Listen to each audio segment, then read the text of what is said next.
आजकल हुकूमत तालीम पर बहुत जोर दे रही है। ताकि टूट जाए तलीम।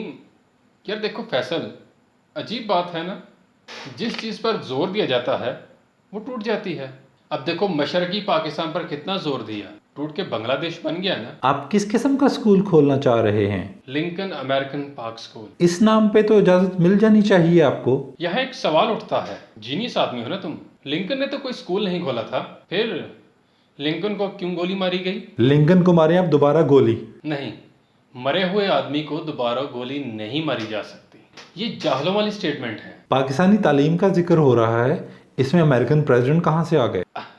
अबे जब अमेरिकन तुम्हारी तंजीम में आ सकते हैं तो हमारी बात में प्रेसिडेंट क्यों नहीं आ सकता? हमारा मौजू तालीम है। हाँ, करें तलीम पर बात। ये यहाँ आपने ये किस्सा क्यों छेड़ा? हाँ ब्यूटीफुल, यहाँ पे सिर्फ किस्सा ही छेड़ा जा सकता है। परसों मैं एक महफिल में गया, महफिल के अंदर एक खातून बैठी थी, नो मूवमेंट चल रही थी। मैं देखता रहा, देखता रहा। मैंने सिर्फ चेक करने के लिए उनको छेड़ा।